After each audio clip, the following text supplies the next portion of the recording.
Am I the a-hole for bringing my sister-in-law's wallet to the restaurant when she conveniently always forgets it?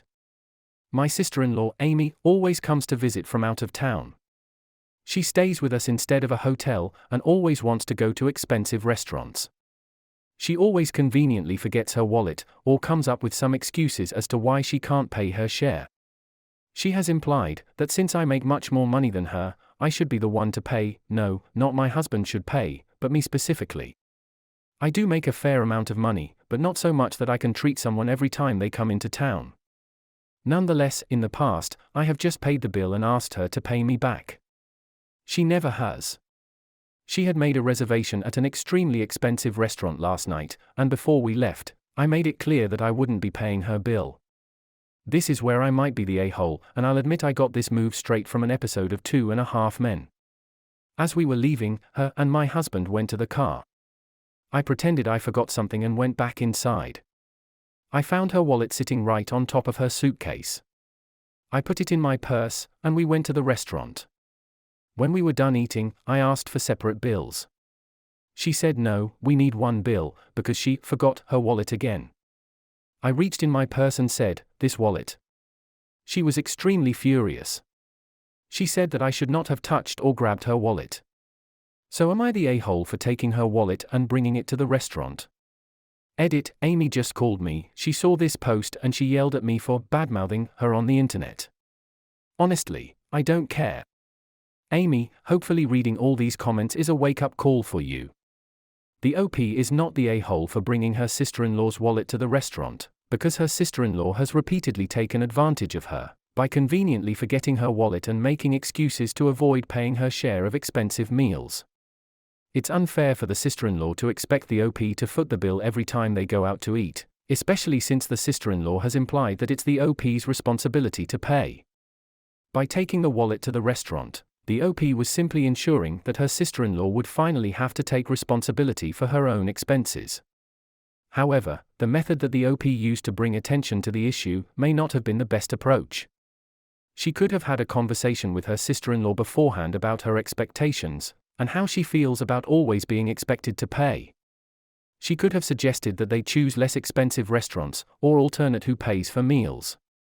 Taking the wallet without her sister-in-law's knowledge or consent may have felt like a violation of privacy and caused unnecessary conflict.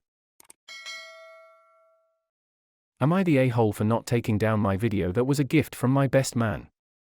I have a sister that's 6 years older than me. My parents for years cancel on me last minute because of my sister. I have a basketball game. Oops, sorry, sister doesn't feel like going out. I am graduating. Oops, sorry, sister had a bad day at work. They have missed both major and smaller events in my life because of her meltdowns.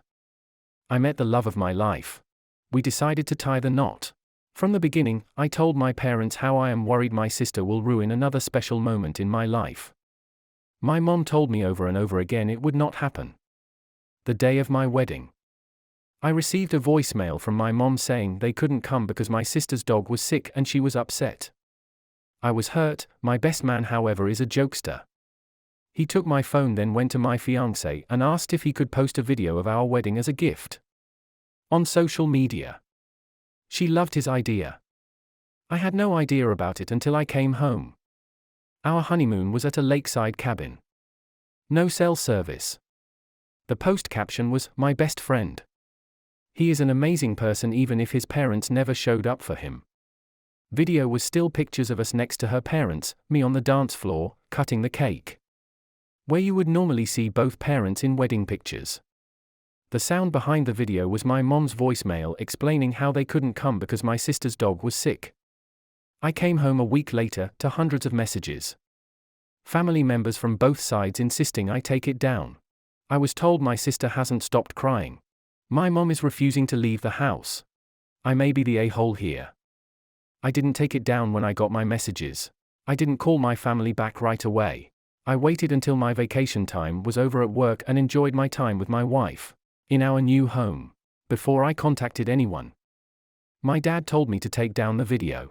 It was just a bad night for them. That they will make it up to me and my wife for not coming. My reply was exactly, how do you plan to make up my wedding? It's a once-in-a-lifetime thing. You choose to ignore my feeling on the whole matter. Then he just repeated he will make it up to me. I told him I would take down the video only when he made up missing my wedding. Flustered, we both hung up the phone before we both said things we shouldn't have. Am I the a-hole here? I could have just taken down the video. It's a difficult situation, but it's not necessarily clear-cut who is the a-hole here. On the one hand, your best man's video may have been intended as a light-hearted gift, but it seems to have caused a lot of pain and upset for your family, especially your sister. It's understandable that they would feel hurt and embarrassed by the video's contents, especially if they were already feeling guilty about missing your wedding. On the other hand, it's also understandable that you would be hurt and frustrated by your family's repeated cancellations and no-shows, especially on such important occasions. You were also on your honeymoon and had no idea the video was going up, so you weren't in a position to take it down immediately. Ultimately, whether or not you are the a-hole depends on how you handle the situation moving forward. If you refuse to take down the video and continue to hold it over your family's heads as leverage for them making it up to you, then you would be in the wrong. But if you are willing to have an open and honest conversation with your family about how their behavior has affected you, and work together to find a way to move forward, then you would be doing the right thing. Am I the a-hole for not tying my sister's shoes when she asked me, because her leg is injured? My twin sister injured her leg badly in a fall last week. She has crutches now, and has a hard time walking with them. Anyways, my family was supposed to go out to meet a family friend last weekend. Our parents were late, since they were doing some real estate thing, and they told us to be ready to get into the car and go. We were at home. My sister wanted help from me to tie her shoes. I thought it would be weird, since I doubt any guy would tie their sister's shoes, even if their leg was injured. My sister got really upset and asked me again, and I refused again, and she got really pissed to sum it up. Am I the a-hole? Yes, in this situation, you are the Your sister is injured and needs your help.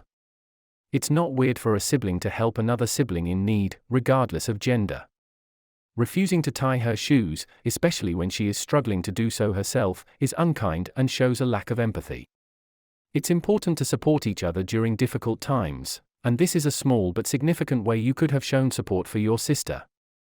Thanks for watching. If you haven't already, please subscribe and don't forget to click on the bell icon to enable notifications and stay updated with our latest videos. To catch up on all the stories, you can access the playlist located at the top of the description.